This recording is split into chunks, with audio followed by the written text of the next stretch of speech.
game. No, I have to run away.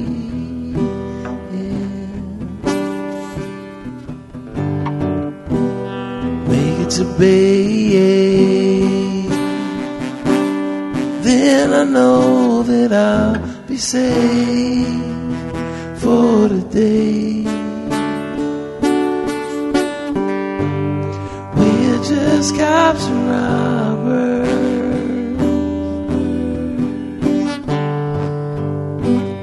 running down the street.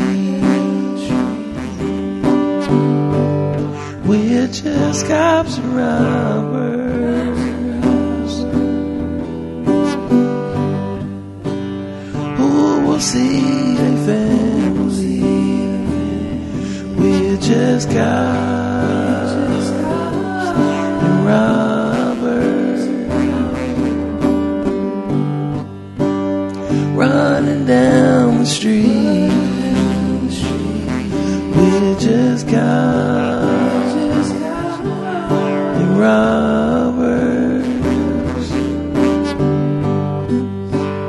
who will see their family tonight.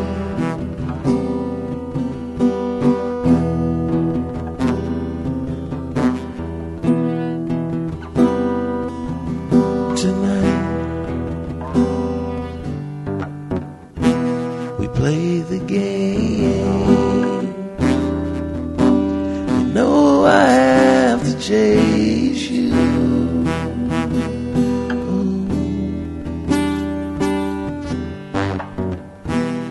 Can't escape. Only rules can break you tonight. We're just cops and robbers, running down the street. We're just cops and robbers, who will see their family. We're just cops and robbers, running down the street. We're just cops and robbers, who will see their family. We're just cops and robbers, running down the street. We're just cops and robbers, who will see their family tonight.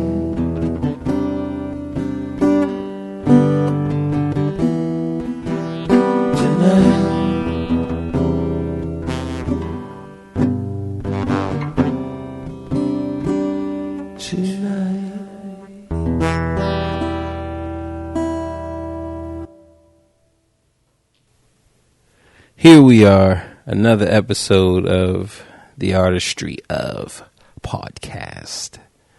I am he. He is me. I was trying to think of the Snoop Dogg line. I is him, and no, he is I, and I is him. Right. So I jacked it all up. You know, look, man, that's just how it's going to be sometimes. Okay. I'm going to jack it up. Jack it up. Never start and then never start. Jack it up. Right? So, look, I'm going to do that. Do that. Do that. Oh, man. My freaking internet connection. So I can pause it so you guys don't have to listen while I try to fix this.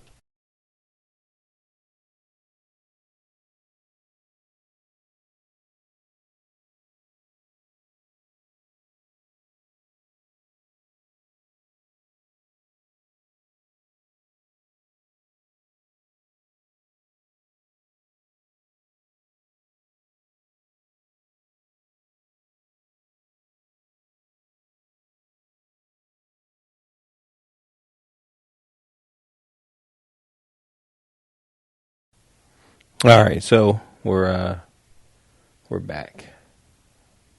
Let's check this. All right, that's good. Let's go to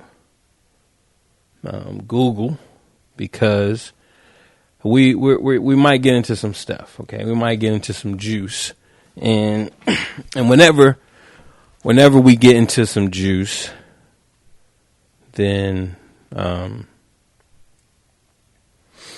it could get real. I don't know how real, but I'm jacking up some spellings right now. Jeez. I'm sure it'll fix it for me. All right, there we go. All right. So, we'll get into it, right?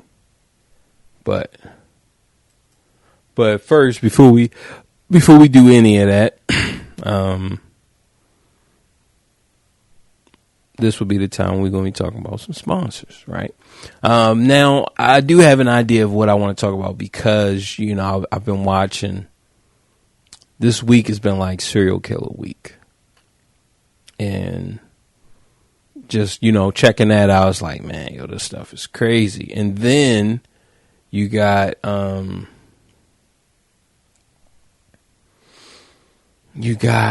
what? I don't even know. You got something. Oh, yeah. Then you got the previous episode and just any questions and stuff like that. Now, normally, I guess this would be the time when I talk about sponsors. And you guys remember, I wanted to do it on a different day. Maybe I can get away from yawning, right? Which maybe we could try it next week. Next week will be Memorial Day. And we'll try it then. Right. So what's been going on? Same old, right? Just work is like Groundhog's Day. It really is. It's like Groundhog's Day. You just do the same thing over and over and over again. But I have a project that I'm working on, and that's really requiring a lot of my time. Like I wasn't even going to record today. I wasn't. I was just going to just focus on this project, right? Because like it just needs to be done, and then I can start talking about it and just start pushing it and really get to where I want to be, right? So I might, yeah. So I'm gonna take off. So I'm gonna take off these next few weeks and focus exclusively. So this is the only thing. So I'm gonna, like, all right, I'm still gonna practice Tekken, but I'm not gonna be playing anybody, and I'm not gonna record for the rest of these weeks until I finish my project, right? So I'm trying to finish it up by the end of the month. Like that's where I need to be. So yeah, so that's how we're gonna run it. That's just the only way. Right? Like, look, that's just the only way. It's the only way we can do it. So yeah, that's how we're gonna run it. But in the meantime, right? And I don't know, like, man, look, I gotta do this, right? Because this usually lasts about an hour and some change, sometimes 2 hours. But for the most part, I really have to get on that. So I'm not gonna stop this, but what I'll do is I won't make long episodes. So that's what I'm gonna do. So the episodes won't be that long, only so that I can focus and really jump in on that project. I really hate that I'm yawning, and there's a book. It's called The War of art. You guys are thinking, oh, it's The Art of War, and that's a book, but this book is the war on art, or the war of art, and it basically addresses procrastination and like body triggering things that happen when it's time to create, when it's time to do something that you want to do, and it kind of sets up a system that'll help you navigate through so that you can get through, and you can focus, and you can do whatever it is that's creative that you want to do. And one of the things like I focus on, like even with the podcast, what I practice is taking a subject, taking a topic, and just talking about that subject, talking about that topic for the whole time. Right. So far, I mean, that's what I've been doing. But with the introduction of the last episode, the focus was shifting from topic to topic. And I don't believe that I shifted too much. So now, like, that's what I have to focus on, is being able to rattle off on a little bit, right? Rattle off a little bit on a certain topic, and then go, boom, hit the next one. Boom, hit the next one, right? So I'm definitely going to try to do that. But at the same time, the whole point of practicing this, focusing on one topic and really just sticking with that one topic, is because once I start to interview other people and start to talk to other people, what's going to happen is, what I found for the most part is that some people, this is their first time, like they kind of clam up and they really can't talk as much, and they don't know what to talk about. And you have these dead moments, you have these dead spaces, right? So this is why, like, I practice on just drilling and focusing on a topic, and just keep going and going and going and going. So this way, if I'm having a conversation with a person and let's say it's kind of drying up, like, I can still keep it going until I feel like, okay, boom, or whoever I'm having that conversation with, till they feel comfortable, and maybe they can, like, oh yeah, this reminds me of this and that, right? But for the most part, I mean, it's just real boring. Like, you get these people who really don't know how to talk. It's really tough because what you find is you find them starting to lack. You find them starting to like zone out and just going somewhere else. It's like, yo, but this, man, this train is moving. Like, yo, what are you doing right now? Right. So I've definitely been on some train wrecks. And it's like, man, like, yo, just suicide. It's a suicide, right? So that's crazy. But anyway, we had a comment on one of the previous episodes. So let's go ahead and address that, and then we'll get into whatever we're going to talk about. So let's cue it up and see what we got. And this is a function that I've been trying to use, and just kind of seeing, okay, how does it look? How does it sound on air? So we're about to find out. Here we go. Let's check this out. Yo, what's up? This is Esteban. Just had a question for the Artistry of podcast. What up, bro? How you doing? Esteban, coming from the beaches of the USA. You got a question? Let's hear it. Tell us why you mad, son. Tell us why you mad. And for you, Mr. Bo Miles. First off, just letting you know you're doing a good job with these podcasts. Thank you, man. Definitely appreciate it. All right. Definitely keeping our interest. I like how you change the topics up each week. I like how they span from being personal to just, what's going out there in the world. So keep doing what you're doing. Thanks, man. I definitely appreciate it. And I try to, like, if it's something that's really on my mind, and if listen to your heart, right? Then boom, I'm gonna go ahead and I'm gonna just let it out, right? So I'm glad that you guys are listening and appreciate the different things. All right, go ahead. We're out here listening.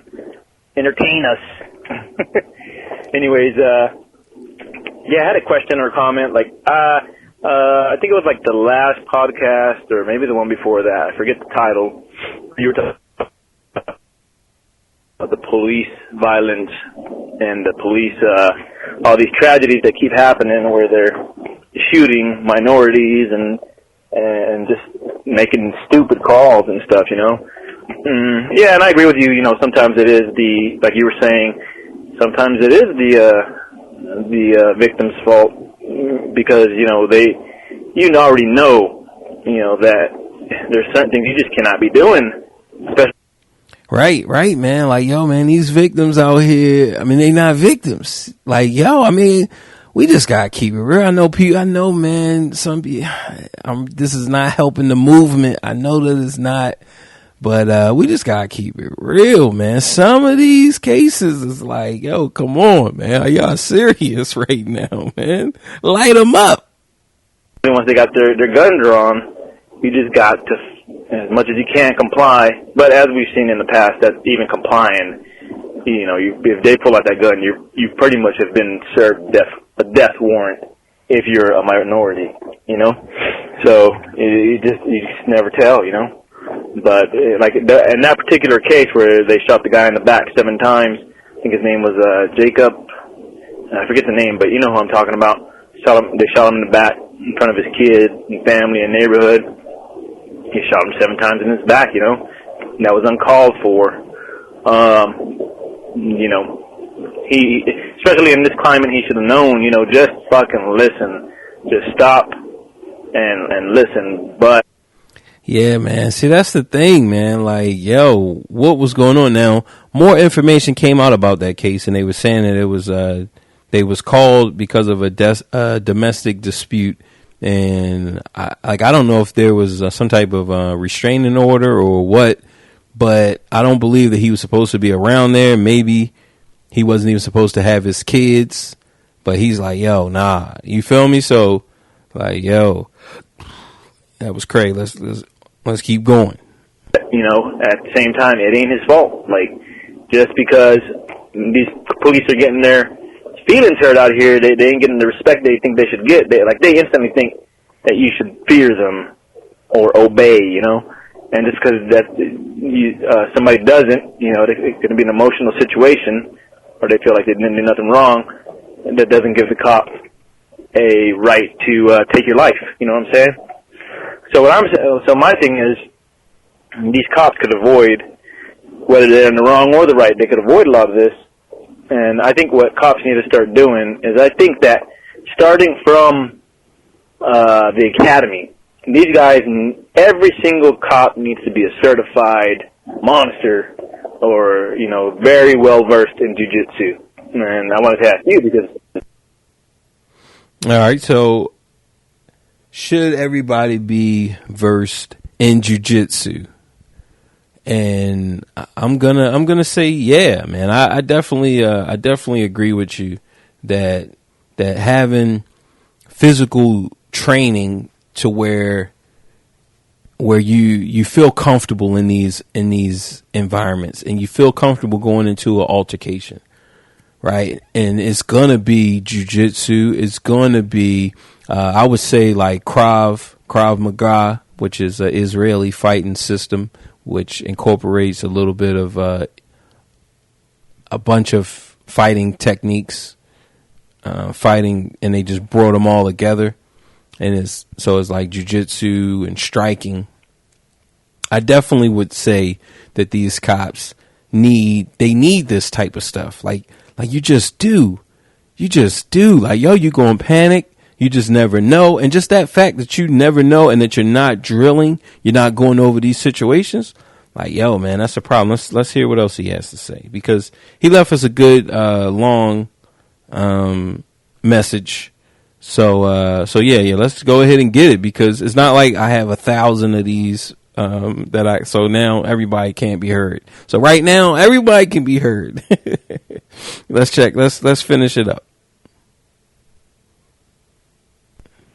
Yo, this is Esteban again. Looks like my message got cut off or cut short. Anyway. Yeah, it cuts off. On this Google message for the Google Voice, it lets you leave a 3-minute message, and then after the 3 minutes, then it cuts you off. Let's listen. Continue.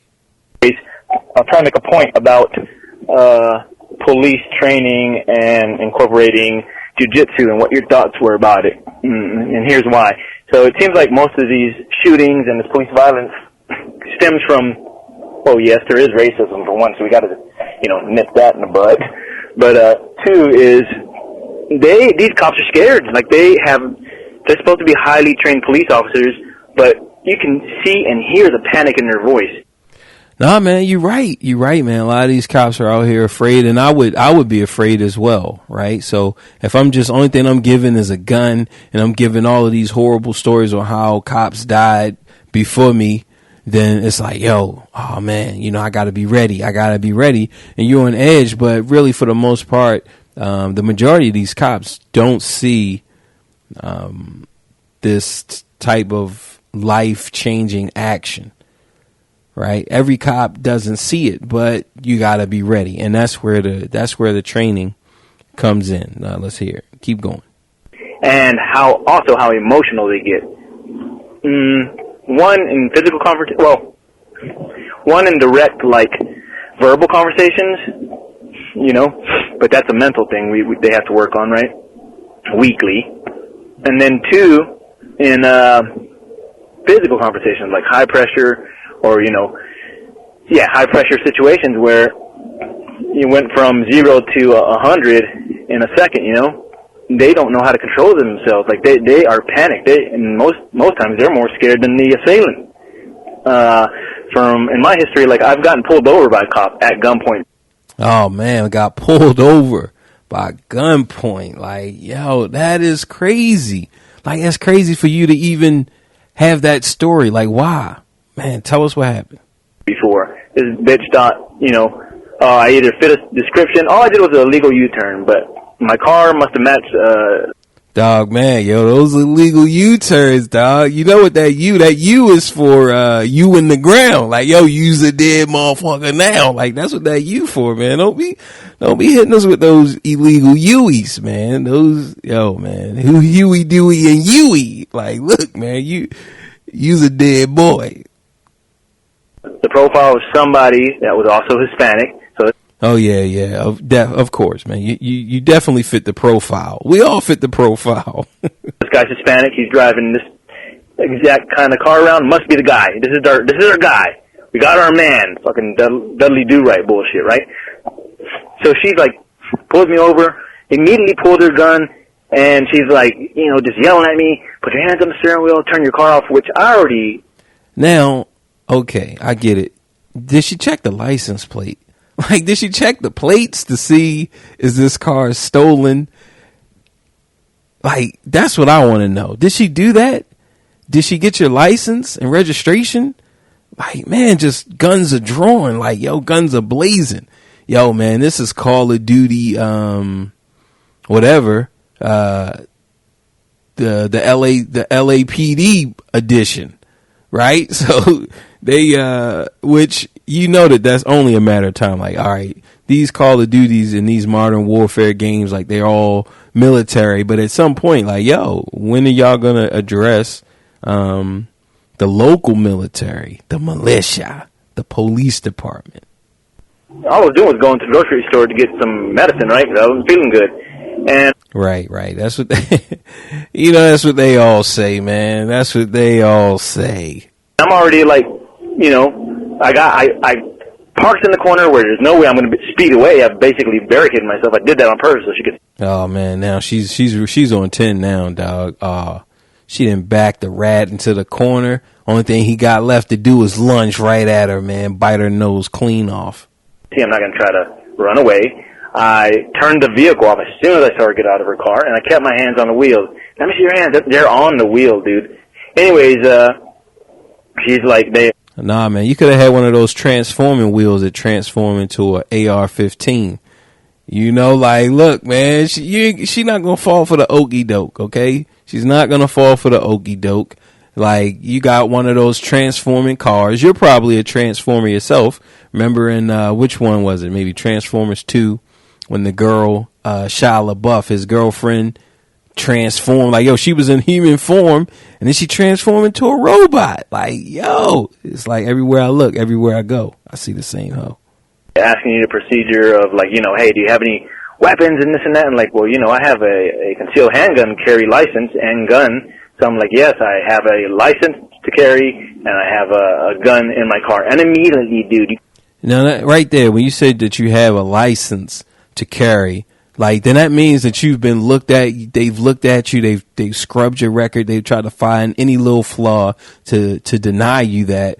And just the fact that you got it, that means that for the most part, you are clean, right? Now, we're going to get into some of these serial killers later, and they were clean too. But look, they weren't killing cops. They weren't cop killers. You can hear the panic in her voice.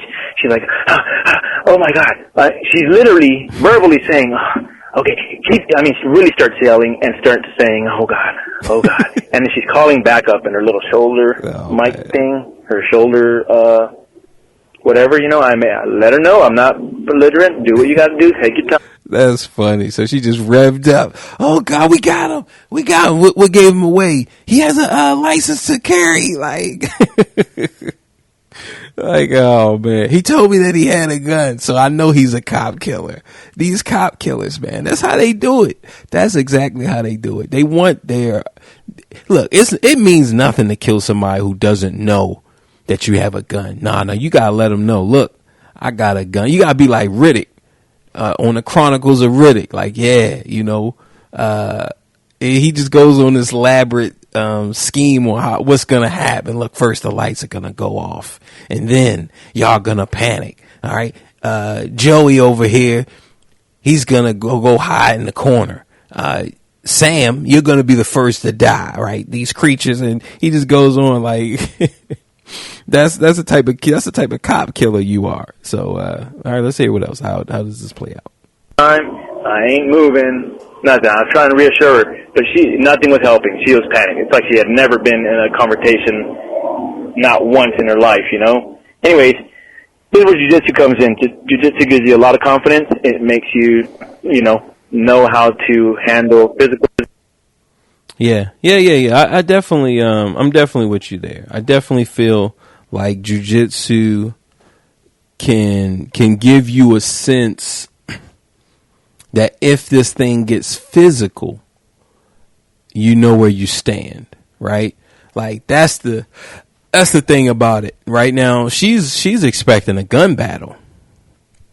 She's expecting to be gunned down, right? So that's going to be different. Like jiu-jitsu is not going to you're not going to be ready for that. But that's where the firearm training comes in, right?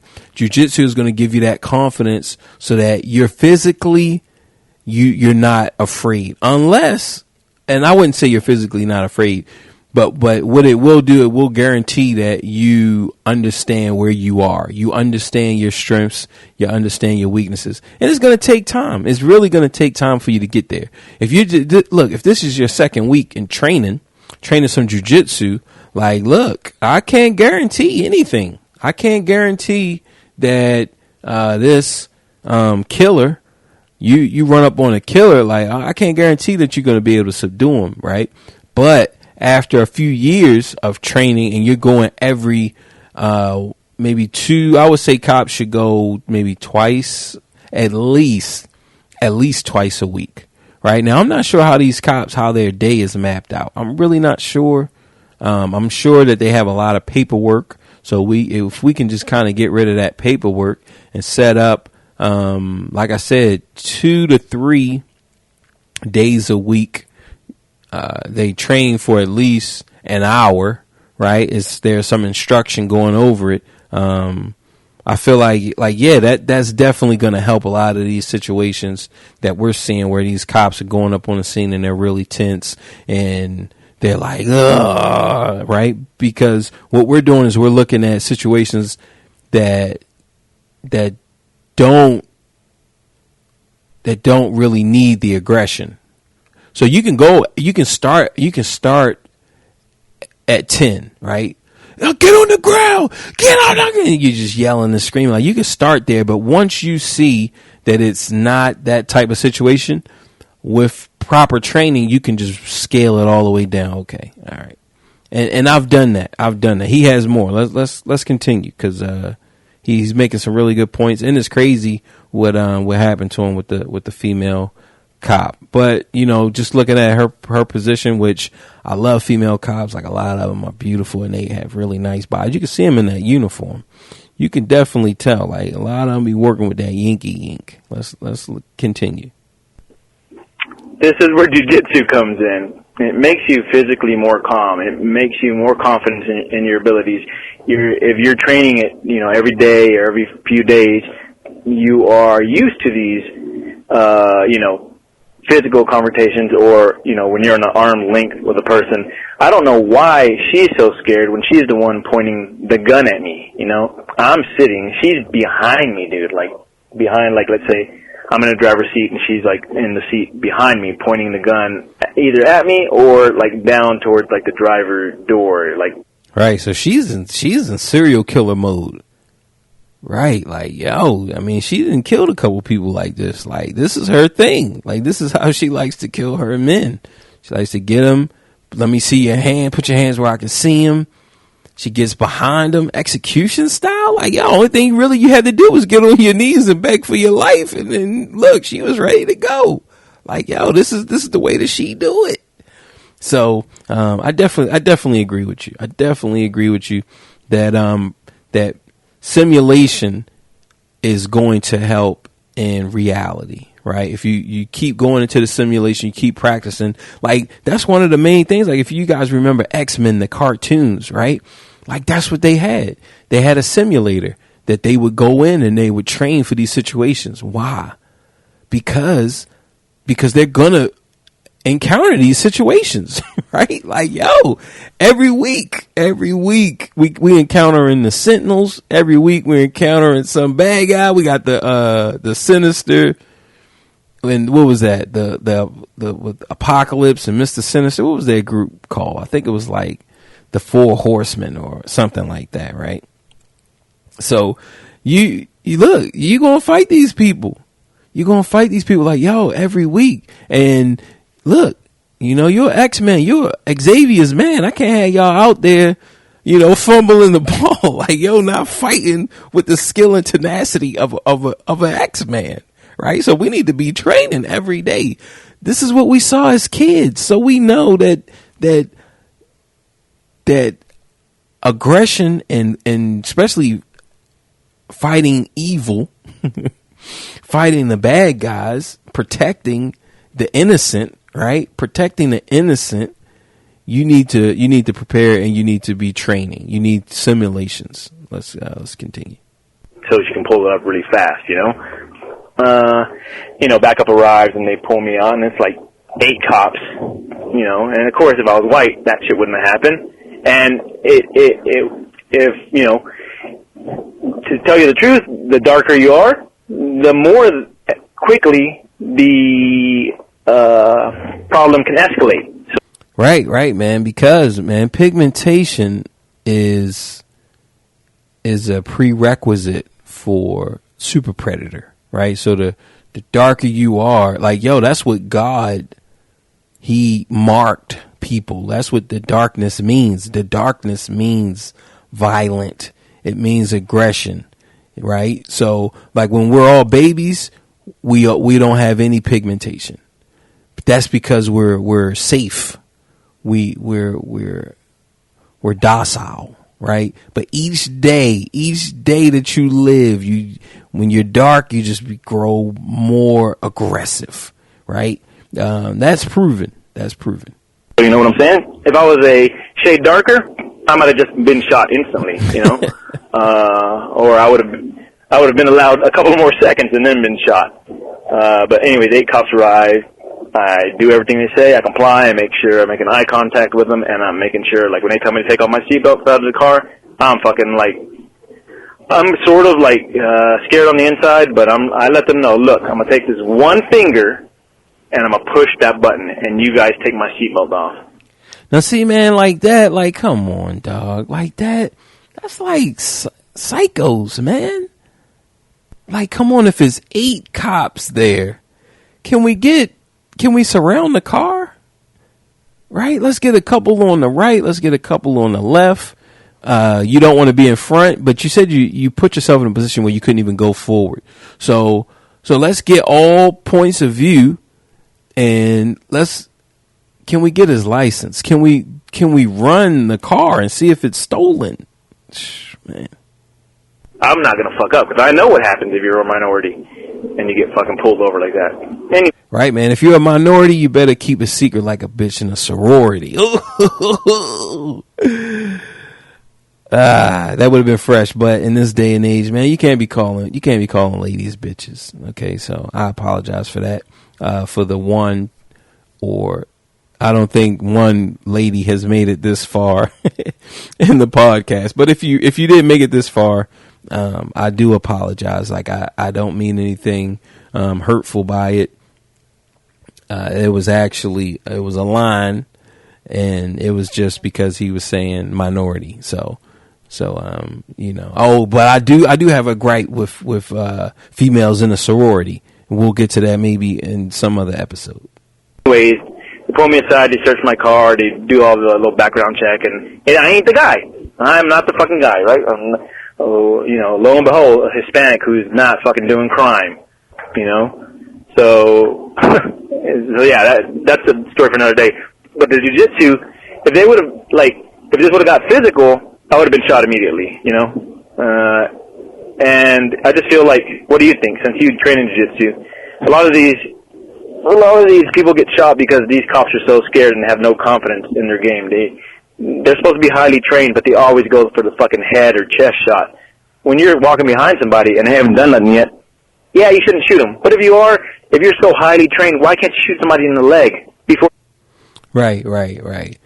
And man, it just goes to what you're saying, right? You're highly trained, but what are you trained at, right? What are you trained at? And these guys are training to end the threat. They're training to kill. Like, that's what they're training. They're not training to put you down. They're not training because, like, unfortunately, like, some of these guys, man, they want bodies. Like being a cop and killing is the same as playing a basketball and dunking. Like, yo, can you dunk? You know, I shoot threes. Oh, you shoot threes? But can you dunk? Right? So it's like, yo, have you arrested somebody? It's like, yeah. Okay. What about, have you taken a life yet? Right? Like, that's when you really are in. That's when you're in. When you take a life. So these guys, that's what they're training for. Like, that's what they're training for. I can't even say like I remember like I was there. But World War I, the Americans, when they checked the guns, they found that more than 80% of the guns weren't even shot during World War I from the American soldiers. They didn't want to shoot. A lot of people hesitated. More than 80% did not shoot their gun. So what happened in World War II was the stop and pop method was developed. It was to where you just automatically pull up your gun. It's just like how we train in Tekken, right? Punishment training. You pull out your gun, you shoot in the chest, you shoot in the head. As soon as you come up, boom, right in the chest, right? And some of you first-person shooters players, right? You guys know this.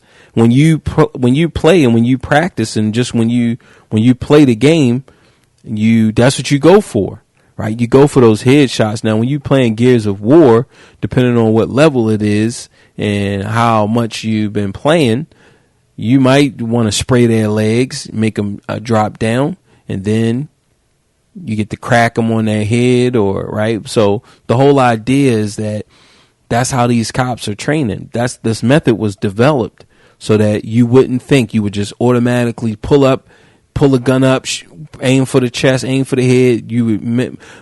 The chest is going to be an easier target to hit because it's more chest than it is head. A headshot is going to be like an expert shooter and mainly like long range. But for the most part, you're gonna shoot in the chest because it's more mass. So you're gonna hit something and you're going to take your target down, especially if you have the right type of bullet with that stopping power. Now, nines and Glocks, the 9mm bullets, they can just go right through you. Now, if you're on PCP and you get shot, the bullet go in and then it comes out. Boom, you ready to still do some damage and you high, so you're not even feeling the pain, right? So that's why these cops, I mean, they're just a product of a system that was developed in World War II to eliminate judgment, to eliminate consciousness. Look, man, this is a life. Nah, look, I don't need that. I need you out there killing, right? We're talking about war, but it translated over to the police force, unfortunately. But they get a chance to get in their car, and you think they're going to get a gun, just shoot them in the leg. Why don't more people get shot in the leg? Or if you got fucking 5-1, why don't you guys just bum rush the guy and tackle him to the ground and just end it there? Right. But they always shoot first and ask questions later. I just think they need more. They need jiu-jitsu training from the get in a police academy. Everyone needs to be on the job. You have to at least be a blue belt, And I would definitely work with that, right? So I would say when you first get on the force, let's say you're a white belt. Boom, you're still a cop, right? You still have to do the things that are required of cops, but someone at a higher level should always be within 10 minutes of wherever you are at all times. So no matter whatever range, no matter what territory that you're patrolling, there should always be somebody at a higher rank than you in the jiu-jitsu department. Let's see what else. And if you're on a job for so many years, you have to graduate to a brown belt. You know what I'm saying? Yeah, see, that's the thing. Because it's going to take years, right? It takes longer to get a black belt in jiu-jitsu than it is to become a doctor. That was an old saying that they used to say back in the day. And that's true. I mean, it takes a lot of time and it takes a lot of dedication. And that's where I feel like jiu-jitsu is definitely going to help these cops, but at the same time, we need to weed out some of these glory hungry and just sadistic cops. These guys who want to kill. We really need a way to find them. Now, I don't know what's that way, but because what you'll do is you'll have somebody, all right, now you know jiu-jitsu. This is your job, so you can't stop. Like you can't stop jiu-jitsu, whereas some people would stop. Like I remember there was a case in D.C. and this was one of the guys. So I'm not gonna say his name because he's a good guy. He got caught up with some stuff as well, But in his gym, 2 black belts, they were accused of raping a female that also went to the gym. And I want to say they had it on film. Like it was at a parking lot. It was at a parking lot in D.C. and two black belts, that's what they got hit with. Now, this happened a while ago, so I guess I could look it up and see how did it play out, right? But just from me training jiu-jitsu, that just makes me sad, right? It really makes me sad because we have this idea that, all right, so if you've been training in jiu-jitsu that long and you've obtained your black belt, I mean, you shouldn't be partaking in that type of behavior where you could use your jujitsu to rape somebody, right? Like man, like that is the worst. That really is. That is the worst. And jujitsu, like we talking about Brazilian jujitsu, it's very honor centric. Like we're talking about a man's man, right? We're talking about the upper levels of jujitsu. We're talking about a man's man. We're talking about if you're training under me, right? If I'm your sensei, I'm your sifu, and you speak bad on me and you speak bad on the school, I have the right to go and find you wherever you may be and beat your ass up. Like I have the right to do that. And there are some senseis who have done that, and it has been recorded. It is on YouTube. It is on World Star. Like, look, man, this like jiu-jitsu. We talk about Brazil, the culture there, the fighting culture, like it's serious. And to the point that, okay, you got these black belts that did that. Look, in jiu-jitsu, we say, kill them.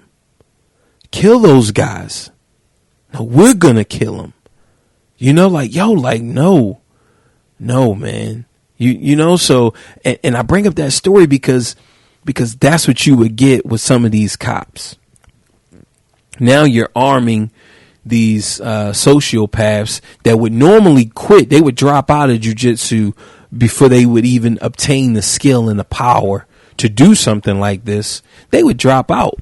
But because it's a job, they can't drop out. Because it's a job, they just got to keep going and just, you know, just learn, or let me just get by, right? So you're going to get people who just trying to get by, and it's like, man, so that's why I feel like on top of jiu-jitsu, we need a process to weed out these bad people. And these people, they just run from department to department, right? Right before they're about to get fired, the boss gives them a chance, right? Because he's looking at it like, look, man, they're a human being, and they should, you know, I don't want to ruin their life forever. I want to give them another chance. We should get another chance. Right now, you're not giving the criminals, the so-called criminals, another chance. You're not giving the suspected another chance, right? It's like, yo, fuck them. But when it comes to our brothers in blue, well, we're gonna give them another chance. We're not gonna mention any of the crazy stuff and the killings that he's done. He's a fucking little Jason Voorhees over here, you know. Look, man, every Friday the 13th, like, yo, he just get a little buck wild on black teenagers as ready to have sex, and my Latin teenagers that's ready to have sex, right? So, and smoke weed. You know, look, he's ready to go buck on him. He's ready to go Voorhees. So it's like, yo, man, we need a way that we can really root out this problem, right? Root out and kind of weed out these guys, find them and get rid of them, right? Like, that's what we need, because I think jiu-jitsu is going to help because of the drilling. Like, you're constantly putting yourself in situations where you're seeing confrontation. Like, you're constantly doing that. And one of the things that I always wanted to do, even when I was a kid, was be able to defeat somebody who's stronger than me, right? Because when you're a kid, if a person is stronger than you, then they're gonna defeat you. Right. So I always wanted to be able to defeat people who are physically bigger and physically stronger than me. And so in jiu-jitsu, I will always seek those guys. I would always go after those guys and grapple with those guys. And I remember when it started to turn, like, boom, I could beat these guys. Right. Like, I remember when it happened, when it first started to happen, like, okay, like, okay. Right? Like, that's when you get that confidence that band was talking about. Right? When you know, okay, this person is bigger, this person is stronger than me, this is how I'm going to address this puzzle, right? This is what I have to do. So I know what to do. And, I got into a physical like a real confrontation with somebody, who was stronger than me. Right. And one of the things, like, because you just never know, like, so I'm not really going to go into detail because one of the things that I like, I'm not going to say because, remember when I was talking about the, war on art?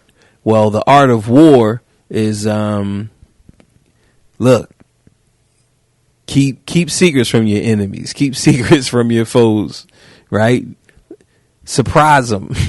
So I will say that, and I will say that that altercation ended in my favor, but I knew. So like even once the person grabbed me, right, and so I could already see that, okay, he could possibly be stronger than me. I could already see it, right? But once he grabbed me, I could feel it, and just automatically, like, it wasn't even a panic moment. It was, look, just another day at the office. Like, that's what it turns into for me, right? But for him, you figure once I turned the tide, then he started to panic. Right? Like, he started to panic. And I've seen that as well in the gym. I've seen people panic. Right? I've seen people panic. So I was already expecting that. So that's the main thing that Bam is saying. And I definitely agree with him where that's what we have to put our cops in these situations. Right? And Bam went on to say, like, all right, have these simulations. Right? Have these detailed simulations and have, actors and have, like, really create the simulation so that these cops can go through it and these cops can experience it. And I would say to have people that are better, like, so have higher levels. So if you're a white belt, have like blue belts and purple belts carry out these simulations, like where you get your ass kicked in it. So you go in there to arrest the guy, right? And this guy, like, yo, you really can't take him down. You really cannot handcuff him because he knows your techniques. He knows what you're going to do, right? You have to experience that. Like, I was getting demolished by bigger and stronger guys. I was getting demolished. And I remember one time, like, I wanted to cry. It was, and I had him on a podcast. And I think the last time I felt like that, I was probably like maybe 11. So the guy's name is Matt Garrison. He was on the podcast, and he has his own podcast. And he was doing like knee on belly. He was doing freaking cup on face. Like, he had like a Thai steel cup. So he was doing cup on face, just smashing me with his dick. Just all in my face. I'm like, and he was like twisting my arm. And I mean, it was horrible. It was horrible. I just felt like crying. Like, if I could cry, I would have just cried. Like, but I never forgot that. I never forgot that. Right. So, like, these cops, they need to experience that. Okay, what if the situation goes horribly wrong? Right? Experience that. So, experience that from a physical standpoint, and then experience it from a shooting tactical firearm standpoint. All right, when you go up on a car and they have it in their mind that, look, man, I'm not going back. I'm not going back. Look, we here now, right? So experience that. All right, I'm going for a domestic dispute. The guy's a little riled, the husband is a little riled up. right? The husband is a little riled. Okay, what's up, right? What's up? Experience that, and then experience that like, yo, he's a purple belt. He's a brown belt. You're by yourself. What do you do? Right? So yeah, man, I feel like, yo, the cops, they really need to experience that type of stuff. They just do. All right, here's the last, I think this is the last message from Bam. And this is probably what he was saying. But see, I'm not sure which one. Let's see what this one is. No, that was that. Let's check it right here. Yeah, I guess my other point in that message was this jiu-jitsu would help a lot of these situations not escalate, basically. The reason they escalate is because these police officers feel like they cannot get control of the situation. They immediately lose control. I've seen lots of instances, where we've all seen where the cops, you got two cops and they can't subdue one assailant. Like, how the fuck does that happen? You're supposed to be highly trained. So that's what happens. They get lazy and they rather jump to that gun first before anything else. All right. Ask questions later. Right. So yeah. See, like there.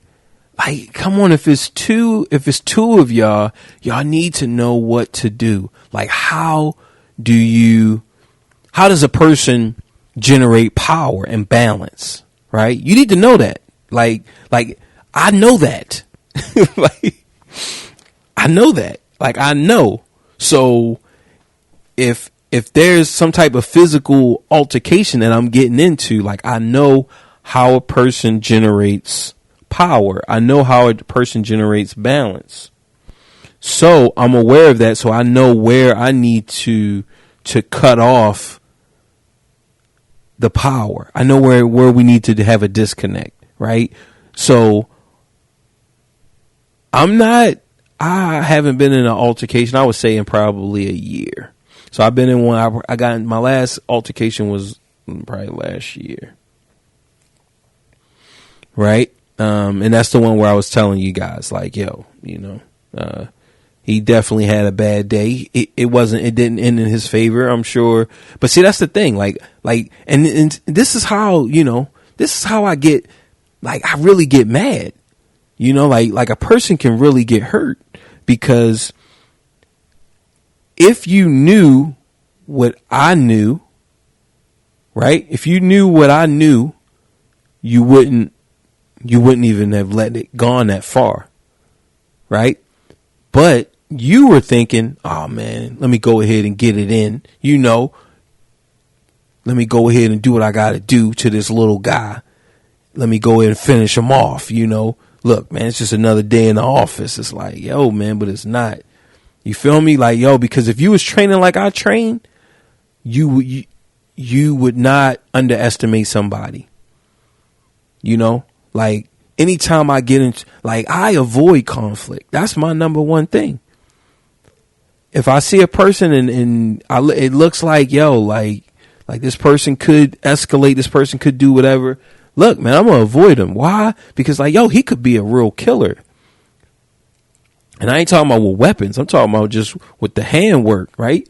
He could be like, yo, like, he could be a UFC fighter, right? He could be a purple belt. He could be a black belt. I don't know. Like, yo, but one thing I do know is that, like, yo, a black belt will destroy me. Like, I know that. So I give that to everybody. Everybody I walk past could be a black belt, right?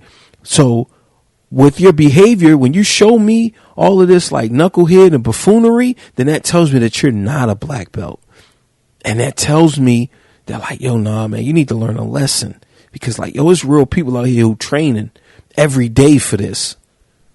Like a lot of the guys, like, yo, they become bouncers. They look for these type of altercations. They put themselves in situations so that they can use it. Right? Let's listen. You know what I'm saying? There was some dude that flipped out at the airport, and it took these two cops could not subdue him, and like 3 other civilians had to step in. So how the fuck are you a cop and supposed to be highly trained? Right. Five Five Guys? Like, yo, y'all not selling burgers and hot dogs anymore? Like, Five Guys, man. Oh, Lord. And you can't even do, what you're expected to do. And the guy didn't have a weapon or nothing. He clearly did not have a weapon. So it's kind of like, what are you scared of at this point? You know what I'm saying? Like, that's... And I know that feeling, like, from both sides. Like, I haven't taken, like, a ton of jiu-jitsu or nothing like you or nothing. But, I did a good solid 3 months, and the confidence you get, and even just wrestling with your boys, like let's say when we were younger, and you just be constantly wrestling with your boys, and then you got in a tussle with some other kids, or you have some jiu-jitsu training under your belt, you have so much more confidence going in, and you're not even scared, like, because you get in these positions, they might even be precarious positions where you're like, oh, in the other case, you'd be like, oh, shit. But you know what to do. You just shift your weight this way or that way, change the position, and now you're in control. Like with a simple step over. Right. That's that's definitely accurate. And I think that cops they need to go 10 to 15 steps ahead of that. Like, because they need gun simulation training and they need physical simulation training. It's just no way around it, because they're put in these positions you could be put in this position tomorrow, right? You're a cop and you're listening. While you're listening, you could be put in this type of situation. So I feel like it's just really important that cops get this type of simulation training. Like it needs to happen 3 times a week, doing 2 hours, doing an hour to 2 hour training. As opposed to like all this flailing and like brute force that, in most cases you try to do, I'm sure as a kid we would wrestle a lot more than as an adult. So like as an adult, if you ain't been in any kind of physical confrontation for a long time, you might panic. But I would expect a cop to have at least one day out of the week where they have a good 4-hour session, of, let's say, even 2-hour sessions of jiu-jitsu and 2-hour sessions of, mental stability training or something. I don't know. I'd like to see them do some training where they take these cops and, they run these drills where you got to arrest a person and you never know how this person is going to react.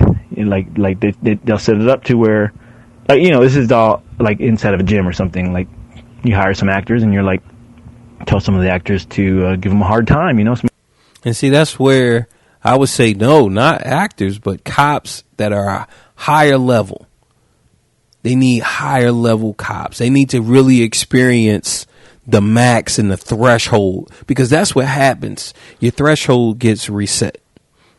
So now you can tolerate more. Like I got into a heated argument once with a guy. It was to the point where my testicles went up, right? They went up into the carriage like, yo, all right, man, nah, it's go time. Like, the testy was like, nah, man, we going up. You feel me? Look, man, it's go time right now, right? Testes had to tuck up on their own, right? They was just, they heard the tone. And they was like, nah, man, it's time to put your hands on them, man. Don't worry about us. We going up. Any kicks, any strikes, we ready for them, right? So, and so it got to that point, right? But I was still able to be calm and de-escalate the whole situation, right? Boom, it didn't even get physical. It didn't. And that person, I'm sure later on that person was like, man, I'm glad it didn't get physical. Right? Like, yo, yeah. Look, man, I'm in control. Right? I'm in control. And that's all we're saying, that we want our cops to be in control. All right, keep going. And we'll go follow the rules. You can even feed some of these actors some of their personal information about, like, hey, this cop's wife name is this and that. Tell them, when he gives you orders to get on the ground, these are all training sessions. tell him how you're gonna fuck his wife in the mouth or something. He's like, yeah, man, Bernice, tonight, ooh, Bernice is gonna get it. Like, what? What did you say? Like, yeah, Claire Redfield, ooh, man, I'm gonna get all in that. You gonna go medieval on that ass. Like, just do it. Like, because the whole point of it is you want to get under the skin of these cops, because that way when it happens in the real world, they can fucking keep their temper. They've had Right. they've had these feelings, come up to the surface, and they're like, it's not like something that's never hit them before. Of course, somebody in the streets ain't gonna tell you something like that about your wife, but those emotions that you get, that's rush of, Like, Joni, what's good? Fuck. Sue Lin. They turning the Tong Po on us. Like, man, this is a real villain right now. like, rage. Don't know how to deal with it better. So yeah, 2 hours every week of jiu-jitsu training, and if not more, and mental health would, I think, resolve a lot of these. Yeah, man. And that's really all we're saying. That's all we're saying, is that we want our cops to have some training. And we've gone on. This is like an hour. But hey, that's just how it be sometimes, okay? That's just the way it is. Things will never be the same. Things will never be the same. Oh. Right? So, you guys know that I was trying to talk about some serial killers, but I guess I'll be talking about them tomorrow. But that's okay, because I picked up a book, because it's called the Big Book of Serial Killers, right? It's the Big Book of Serial Killers, an encyclopedia of serial killers. So this way, when I talk about it, we'll hit we'll hit some of the big ones, and we'll hit some of the lesser known ones, because one of the main things that I was even thinking before I even read the book, it was man, like, yo, all of this stuff happened in like the 70s and a little bit prior, but like, how come none of that stuff is going on now? Well, I was wrong. Okay. It's still going on. And one of the things that you got to understand is that like, yo, it was going on. And I'm like, man, this just brings us around to the point that, we have too many people. We have too many people here on this planet. We just have too many. Like, we really don't, we shouldn't have these numbers. I mean, like, I can understand rape, right? Like, I can understand it. Just from, we go back 10,000 years ago, looking at nature, right? If you look at nature, all right, these cats, we look at now, right? You go outside, like, yo, the cat is walking out, and then boom, this other cat. Or you look at the dog, this dog just, he just jumps on this other dog. This dog doesn't know him. This dog didn't create some type of relationship with him, but he's already, look, he's in there. He's just trying to spread, right? So you have that. I can understand from that perspective, but most of these serial killers, they all have a rape element to them. So they rape, not all of them, because there were some that did not rape their victims. They only killed their victims. But the majority did have some type of sexual connotation, some type of sexual connection with their victim, right? So it's like, okay, so are you trying to spread your DNA? Are you trying to spread your genes? Or what? Because, all right, you rape them, then you kill them. Well, you're not spreading your genes now, right? So now what's the point? So it's a humiliation thing, right? They want to humiliate this person. Like, so they're doing this to humiliate them, to really just, bring them down to the lowest level, and then kill them. Or they usually, some of them do this crazy acts after they kill them, right? So it's definitely, it's a lot of, I mean, it's just crazy. And you see certain patterns. Like, so far, I think, I might be in the D's, I believe. And we'll get into it. We'll definitely get into it, tomorrow. Like I said, I mean, not tomorrow, but the next time. And that one is going to be short. So I'm not really even going to be able to go in the way I want to because I got to finish this project. So what I probably do is save that topic, and that'll be back on my long format. So the next one will be probably 30 minutes. So the next few for this month will probably be around 30 minutes, 30 to 40 minutes. And then once my project is up, then I'll kick it back up. I like around 90 minutes. So like even now, this is short, right? This is short. Like I said, I really like 90 minutes to 2 hours, but I really need to knock this out. So yeah, the next few are going to be even shorter than this. But once I get done with the project, then we're going to really get into the serial killer because it's still happening. Like that's the thing, just where the media and mass communication and mass news and just mass dissemination of news, where it is right now, it's like, on one hand, we're saying, okay, you can't really give these type of people a platform because then you're going to have more. And then on the other hand, we say, well, we need a little bit of juice, we need a little bit of seasoning, a little bit of that Cajun. To spice things up, let's go ahead and give them one. They need one. They haven't had one in a while, right? So it's that thing, but it's still going on, and we're going to look. Okay, we're going to really look at murder, right? All right, when Cain killed Abel, like the first murder, right? Which we really don't know the first murder, right? And we're talking about nature. Right? We're talking about nature. What is it to murder and why? Why do we murder? And then we're going to really look at this serial killer type of thing and just really explore. And then look at a few of them. Like I said, look at the big boys. Of course, we're going to have to get Dahmer. We're going to have to get Bundy. Who else? The Clown. Wayne Gacy, right? So we definitely gonna have to hit some of them, hit them up. So let's see. This is frozen on me. That's cool. That's no biggie though. So yeah. So that was that.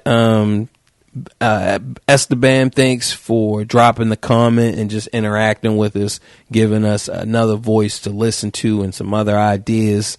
So I definitely appreciate it. Let's see. We'll drop that number just in case if somebody else would like to leave a comment or leave a question or leave whatever. You're like, yeah, man, I had some ideas about whatever one. So it doesn't really matter which podcast you guys may have a question or a comment. You can, let's see. Trying to go back. I guess I should just like have it written somewhere. So that if you have a comment or question you guys would like to submit, just go to my Google Voice number, which is 304-410-0363. So just, rewind it. You guys want to hear it again. Other than that, Reese's PCCCCs. Have a good week and all of that jazz. Play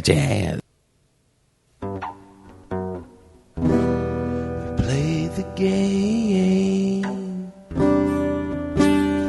No, I have to run away.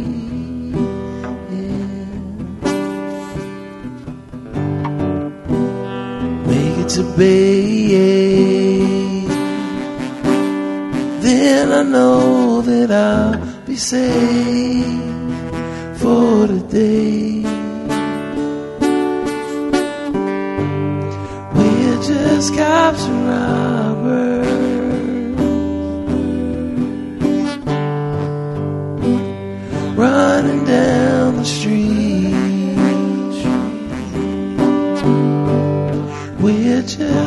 cops and robbers. Who will see their family? We're just cops and robbers, running down the street. We're just cops and robbers. Who will see their family tonight?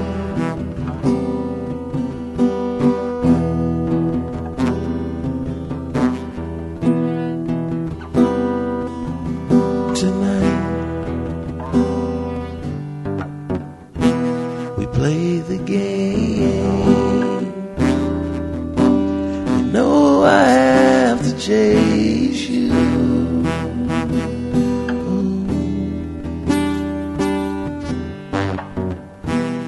Can't escape. Only rules can break you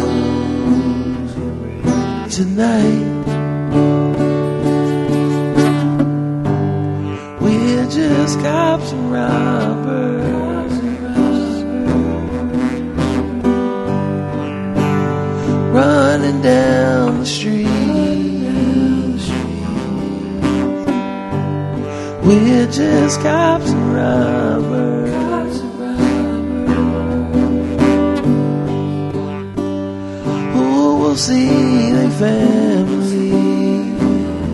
We're just cops and robbers,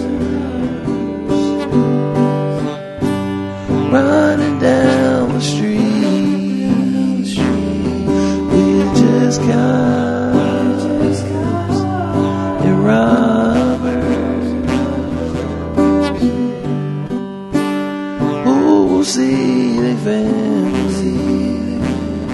We're just cops and robbers, running down the street. We're just cops and robbers.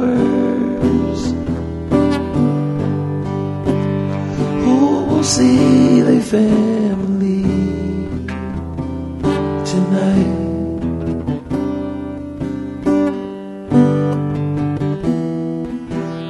Tonight.